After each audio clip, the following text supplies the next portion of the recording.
Welcome back to the Creatively Curious podcast. I'm your host, Ashley Walter. In this week's episode, I'm going to be talking about regulating for strong emotions. So I feel like that comes up actually in coaching, but it's also something that occupational therapists are pretty passionate about. Now, oftentimes we'll be talking as an occupational therapist, we'll be talking about kids and supporting kids for their emotions and helping regulate them. But I feel like there are a lot of adults, myself included, who could also use support with this, probably because we did not have any support around our emotions. I know for myself, I didn't really realize it was okay to have a whole range of emotions, which we are human beings and we do have a full range of emotions. And I do feel like that's potentially one of the core reasons that we're here is to feel. And I just finished a podcast interview with someone who her whole work as a life coach and a teacher is to help people feel more alive. And I think that this is one of the ways. So it's not like we're trying to get rid of this emotion, but I hear from coaching clients lots that the emotion, and I feel this way myself sometimes, is that the emotion can feel overwhelming and like it's going to sort of take us over, and then lead us into doing things that we don't necessarily want to do, like binge eating or, um, drinking too much or something like that, and how it's all about recognizing the emotion that we're feeling. And as a coach, I often will get people to go into their bodies and really feel that emotion there and notice it there, because ultimately feelings are sensations in our body. And if we can soften and open to those sensations instead of kind of clenching around them, which is our natural way of dealing with pain, because sometimes these emotions can feel painful. And I would see that with rehab patients that I would see as an OT. So they've had an injury, they've had a surgery, and there is pain. They're feeling lots of pain usually, and there's a clenching and a tightening and a protection that happens just instinctively when we are feeling pain. And so many times, even with rehab patients, I would have to remind them to relax in rehab, because really we're not going to really get anywhere if things are tight and clenched. But it's a natural protective way of handling that feeling. And the same thing comes out when we have feelings that we don't necessarily want to feel, or maybe can't feel in the moment. We kind of push those things down and then tighten around them, almost like scar tissue, to protect ourselves from them. So the first thing that a person can do, and I'll go through specific emotions in a little bit, but is to name the emotion. So name it to tame it. If you can be aware, sometimes people aren't aware of what particular emotion they're feeling, so it can be good to have a something called a feelings wheel, so I can link to one.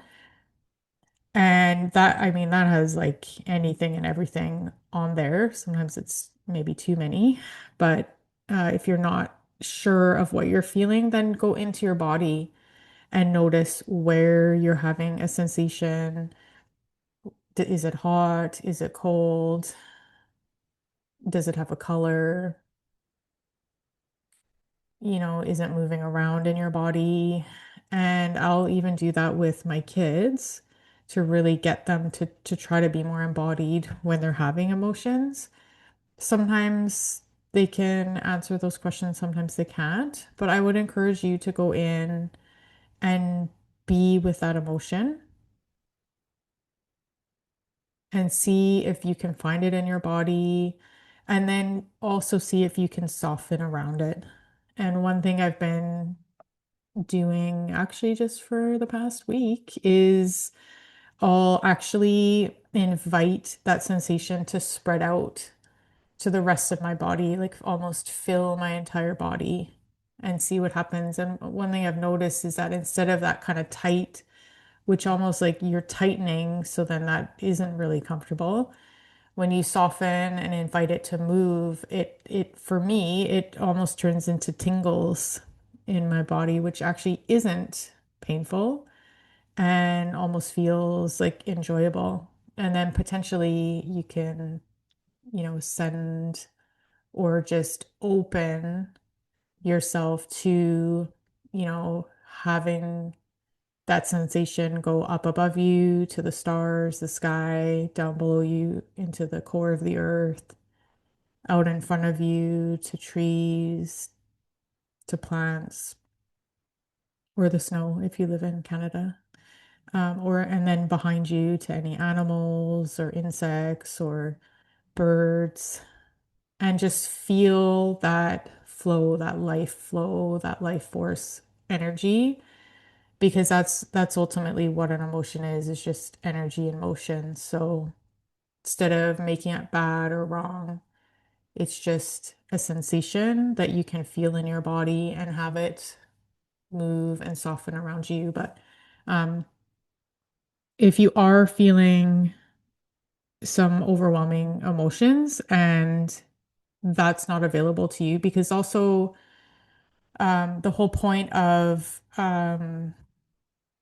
regulating is to help our bodies, our nervous systems return to a, I don't know if tolerable is the right word, but something that we can manage to return to a range of feeling where we can carry on about our day, because oftentimes these emotions will come from circumstances and things that are happening around us, and we still need to function. We can't just stop and meditate or journal. So, that's the whole point, is to in the moment get ourselves to a point where we can carry on.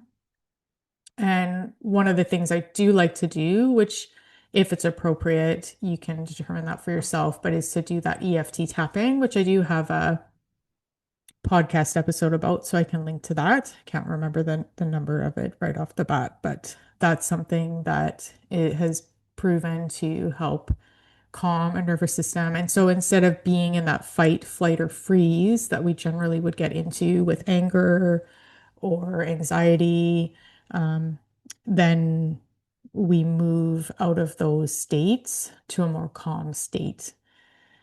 So it's not really about thinking, it's really about getting into our body and then making our bodies feel safe. And how can we do that? How can we make ourselves feel safe in these moments where we have overwhelming emotions? So, sadness, we can do things like warmth is really good.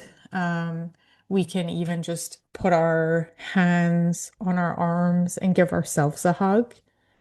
If you can, if you're near a blanket or that's available to you. I'm a huge, huge fan of showers or baths for sadness. That warmth, the water washing things away. I always just feel, I mean, the bath itself or shower feels like a warm hug, a warm blanket. So, cool water. So there's some research that shows, I think, for dysregulation, overwhelm, anxiety, and sadness, that cool water on your wrists, or even like taking a little freezer pack and holding that in your hands and putting that on your wrist, or drinking ice water can be helpful for calming. Uh, Firm pressure can be good for sadness, overwhelm. So that deep pressure, so not like a light touch or something on the skin, which can be really irritating to especially really sensitive kids, sensitive people. It's more of like a deep pressure. that can be hard to do for yourself, but hugging a pillow or even weighted blankets, even like a foam roller can be helpful. And I also am just a fan of lifting heavy weights. That can be really grounding.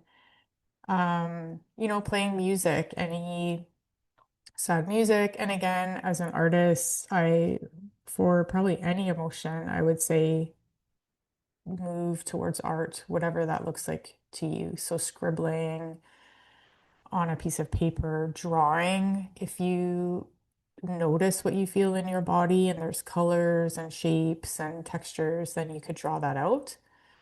Um, any sort of strong, overwhelming emotion, it's can be helpful to orient yourself to the present. So shifting from your overwhelming emotion to present. So it's like a 5, 4, 3, 2, 1 thing, which I can never remember which order it's supposed to be in, but I don't think it really matters. 5 things you can see. So you look around your room, look around wherever you are, even if you're outside. Name 5 things you can see, even if it's a color. Name 5 red things, 4 things that you can touch and actually touch them. What does that feel like on your fingers? Maybe your jeans, maybe your hair, something like I have a rock, so I could feel my rock. Anything that's around you, the table, the chair that you're sitting in, the wall that you're near. 3 things that you can hear. We have a construction site out behind our house, so I can hear the beeping of whatever machine is working right now. Um, I can hear the furnace.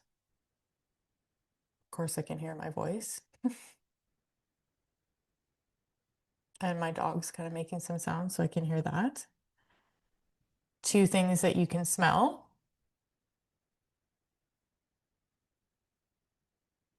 That might be a challenge. I did put some scent on my arm today, so I'll smell that. And the food that I cooked for lunch, I can smell that. And then taste. Now, this one, if you got it reversed and you were trying to find 5 things to taste, might be challenging, but you could, if you're near a kitchen or you're near your lunch kit, you can pull it out if you still have food in there. But you know what, maybe I'll put some lip balm on and then I can taste that. And already, I mean, I wasn't really feeling dysregulated or anything, but I already feel calmer and more grounded from doing that. So that's a really good practice. Now, when you're in the emotional part of your brain, hard to maybe do that. But I was in a situation where I was very dysregulated and I remember basically what I remembered was look around you and see what you can see. And I just kept saying, I'm safe. I'm safe here because I was in a situation that didn't feel safe. Now, um, that was helpful to me. And then this cold that I mentioned, so holding something cold, splashing cold water on your face, drinking like an ice cold water can be helpful. Um, Doing some clenching, so that's also good for anxiety. Clenching your hands and releasing, clenching your legs, your glutes on the chair if you're sitting, clenching your body, tightening for 5 seconds, release. Shrug your shoulders up towards your ears and release. So this releases stored tension. And really, you could do that anywhere.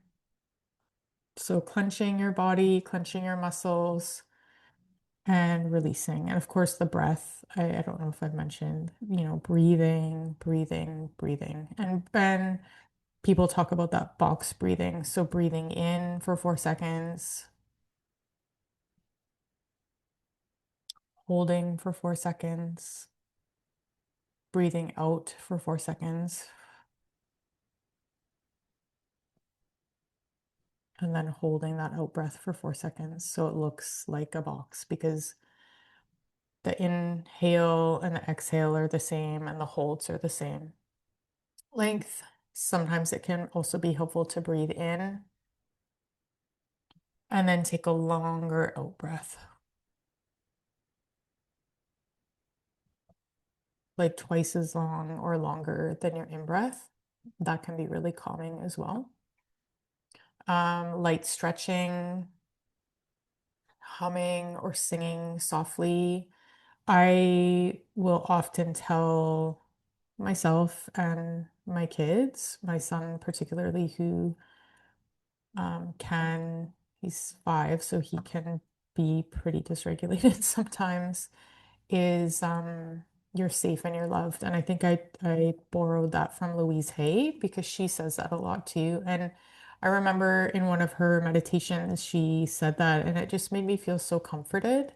So even just saying that to yourself, you could put a hand on your chest, you could put a hand on your stomach or your womb space, or your abdomen. Sorry for the men. I have a lot of male listeners apparently, so uh, and just say I'm safe and I'm loved. I'm safe and I'm loved. I'm safe and I'm loved. And nothing needs to be solved right now. It's not a problem. These aren't problems that we're having. We're humans, we're sensitive, we have feelings. Nothing needs to be solved or fixed. Your body needs support or would like support or could benefit from support.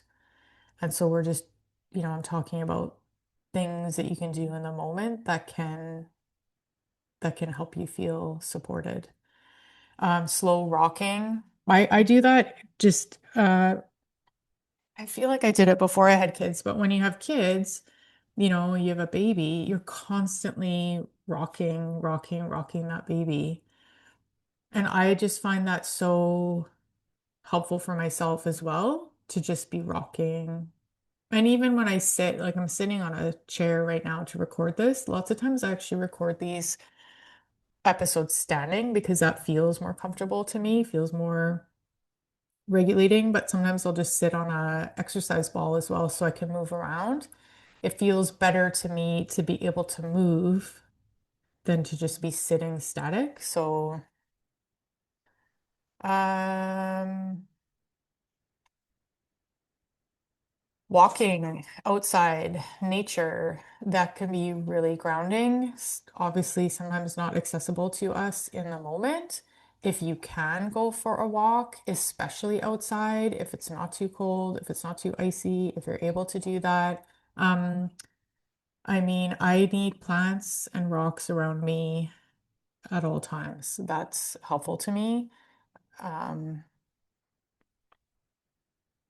Basically just always. So if you can get outside into the trees, into nature, that can be helpful. And just again, repeating, I'm safe, I'm loved, I'm safe, I'm loved.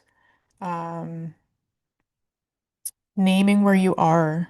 So instead of like the 5 kind of orientation things that I mentioned, see, touch, hear, smell, taste, you can just look around where you are, name where it is that you are, think of the date, think of your age. Uh, this is for sort of fear more so, but turn your head slowly to the left and to the right. Breathing, sit with your back or stand against the wall with your back against the wall, something solid that can feel like you're held, some low humming or a deep om sound. Um, a sigh breath. Sigh breath is always, I find it just so relieving and just so satisfying to do that. So mm, I welcome you in this moment to do that. I'm gonna just do one right now. Why not? Take a inhale, deep inhale through your nose.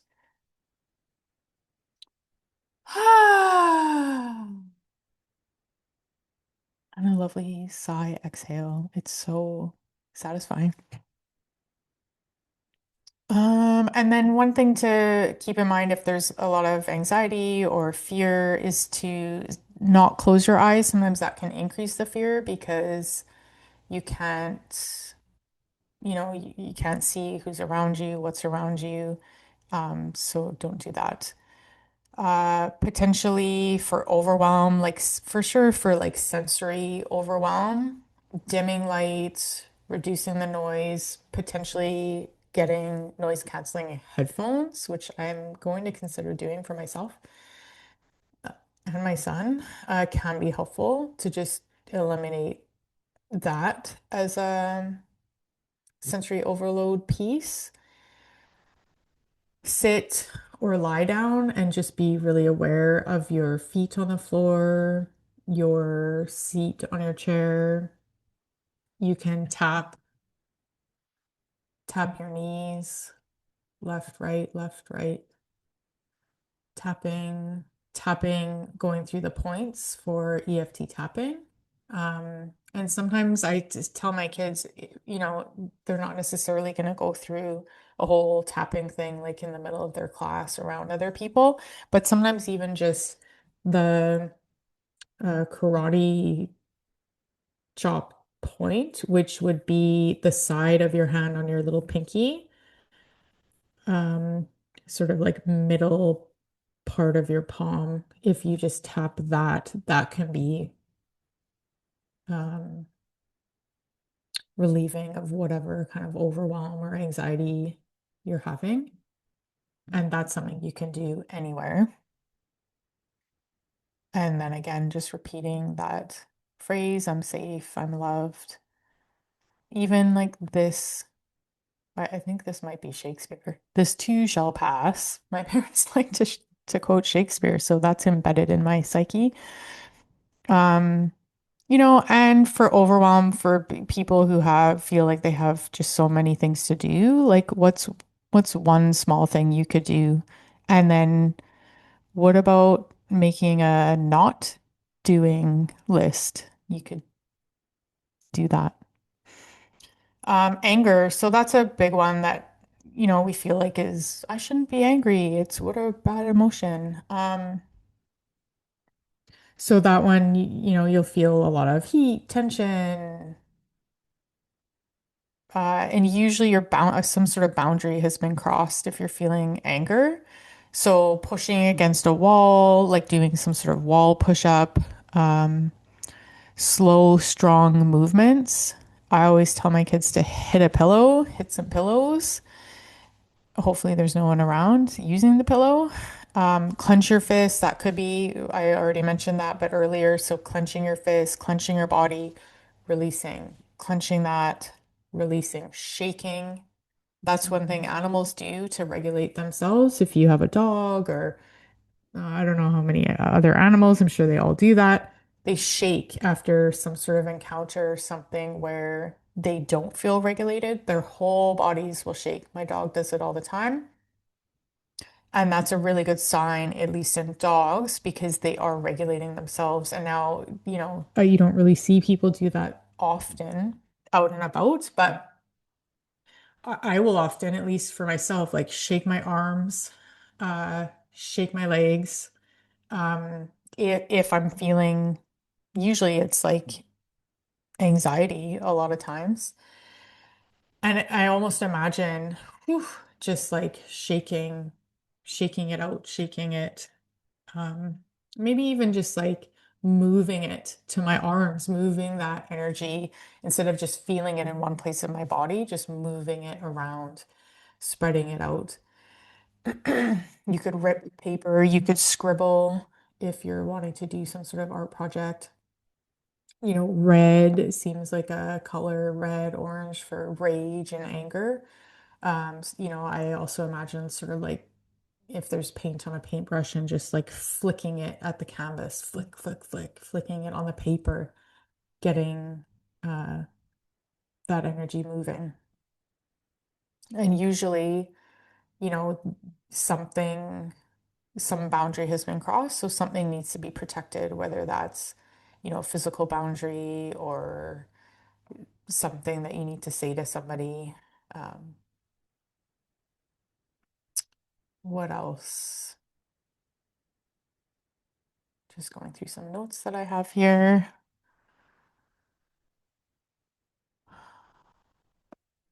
breathing. I already mentioned that, but um,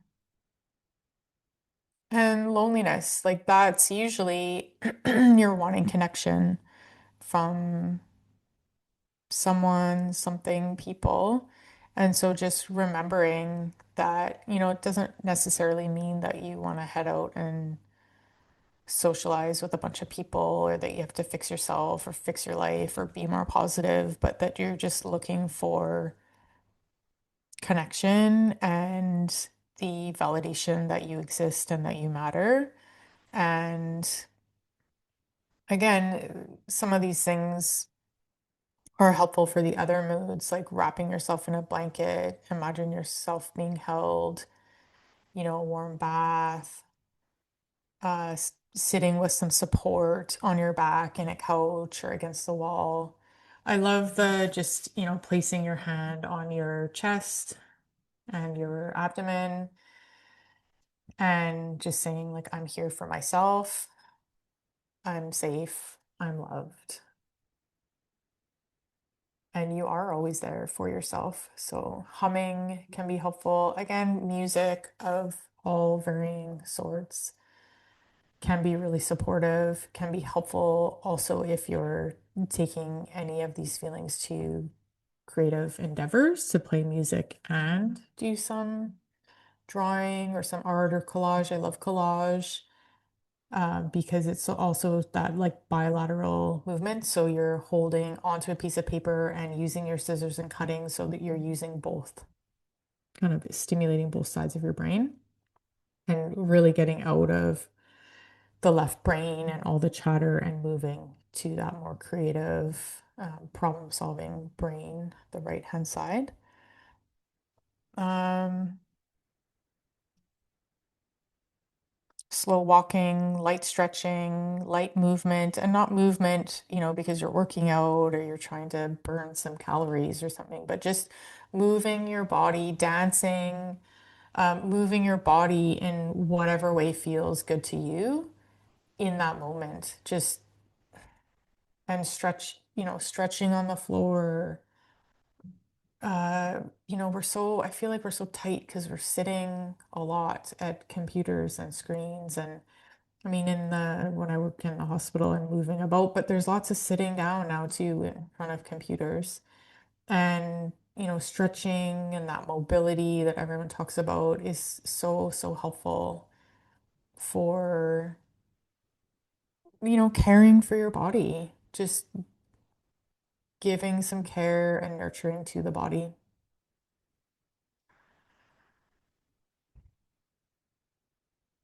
Yeah, one thing I would say is I feel like there's a lot of chatter about, bad emotions or low vibe emotions or whatever. And I just, I shouldn't be feeling this way. And sometimes I feel like that about, sadness. I'll still feel sad a little bit about we've moved across the country and I feel homesick and I do feel that way. And that's okay, and then it's my job to kind of voice that and then do what feels supportive in that moment to myself and my body and not to judge it, not to say I shouldn't be feeling that way. Like it's that whole life force energy. It's all in there. The anger, the anxiety, the shame, the scared, the joy, the ecstaticness, the pleasure, all of it is in there. It's not just these things are good and those things are bad and you should never feel them. It's like, how can I be open to feeling all of it? And if I do feel overwhelmed by a feeling or the sensations or whatever, how can I make myself feel safe? What are the best ways for you? And you know what? These are just some suggestions. There's no one way that's better than another way. And some things might work for you that don't work for me, and vice versa. I love to get creative and to be creative, whether that's, I'll sit down and I play the piano so I can play the piano, or doing something in my sketchbook, doodling. I do some writing, but I love love using art to support me. And something I heard someone say was that creatives need to be creative and that you really won't feel like yourself if you're not creating. So what can you do? I guess I haven't really mentioned joy. I always like forget joy, pleasure. Why do I do that? I feel like, I think, do we all know what to do with joy? I think we do. I did talk in this podcast interview about receiving more pleasure, and maybe we all could be better at receiving pleasure, receiving joy. But I think as a general rule, we see it all around us what to do with joy, but maybe that's not true. If that's not true for you, you can let me know. But, light, upbeat music, we can, dance, we can sing, we're open, we feel more open. I think um, we probably are more open to feeling joy. I don't know. I don't know if I need to say more than that. I feel like people have more trouble feeling and being receptive to the other feelings. So let's see. Name it to tame it. So see if you can name, see if you can name the emotion,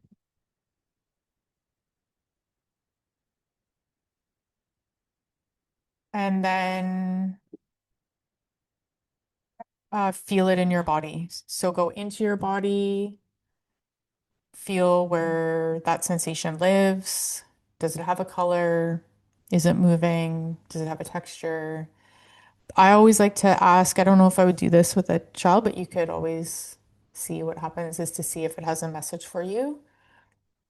And then, do any of the things that I've mentioned to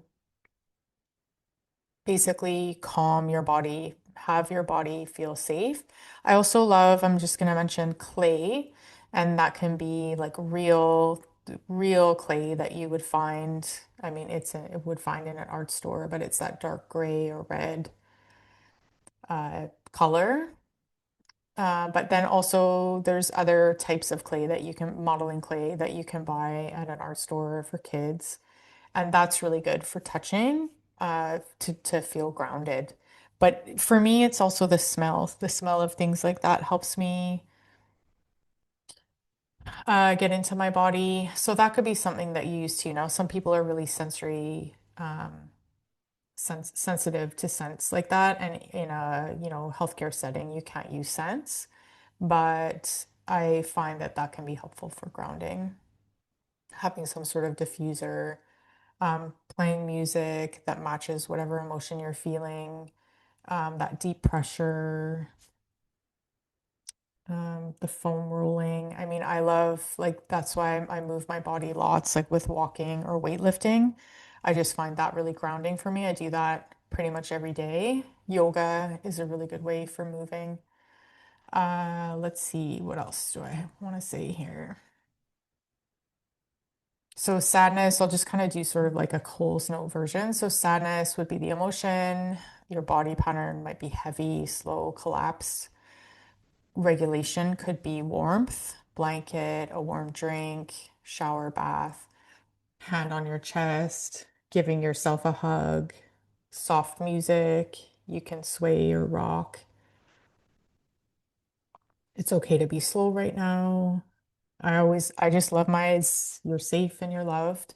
Loneliness, you might feel an ache in your chest. Where you feel it, it will be completely up to you, but you could use soft music, do some art or collage, visualizing. I'm allowed to want connection, and I'm deserving of that. Anger, you'll feel heat. You might have clenched jaw, fists. You can clench your fists and relax them. You could stomp your feet. You could use that pressure against the wall, doing like wall push-ups. Stomp your feet. You could have sort of loud music, and something in me needs protecting. So you could say that to yourself. If you're feeling fear or scared, You're alert, you might be frozen, tense. You can look around and then name your surroundings. And that could be helpful where you name what you see, what you can touch, hear, smell, and taste. You can hum, this is this is now, not then. So it could be like, activating a memory from the past. Anxiety, I feel like that's pretty similar, but buzzing, tight chest, racing thoughts, and grounding patterns. So drawing mandalas, coloring. So I have a whole coloring book about that, anxiety and depression. Tapping your feet, tapping your hands on your knees, left, right, left, right. So that's that activating the left and right hemispheres. Rhythmic music, slow breathing. I am safe, I'm loved. Overwhelm, so we're flooded, scattered, shut down. We can reduce our sensory input, close the shades, quiet room, turn off lights or dim the lights. Just simple movements. Maybe blanket would be helpful there too. I only need to do one thing. If you're feeling guilt or shame, you might feel a collapsed chest or tightness in your throat or tension in your stomach. So you could put a hand on your heart and a hand on your stomach and just slow breathing. Breathe in for 4 and then breathe out for 8. Longer exhale than inhale. You could draw that out in some way. You could use markers and color it out. I am human and I can move forward. That's something you could say to yourself. If you're feeling joy or pleasure, that might feel more light, energetic, open, free. You can sway or dance. Just savor how you're feeling. You might use bright colors. You might share that feeling with someone else, which I would argue you could share all these feelings with a safe person, of course. And then you could say, I can notice this and enjoy this. And I will admit, I think there is a piece of that where do we really fully let ourselves embrace the joy that we have around us? So, that's that gratitude. Notice what you are feeling joyful for. Curiosity, surprise. You might be more alert, energized. You might have kind of a light tension and just explore safely. So just check out around you, small experiments, short stretches of walking or wherever you are. I can explore safely and learn. And you could journal, you could draw, any of this, music, whatever sort of suits your mood, and disgust or revulsion. Now, I'm not obviously touching on all the emotions, but these are kind of main ones. Pulling back, your jaw or throat might have tension. You might have an aversion to whatever it is. Shake out your limbs. Whatever sort of drawing, you could draw it or draw what you'd prefer.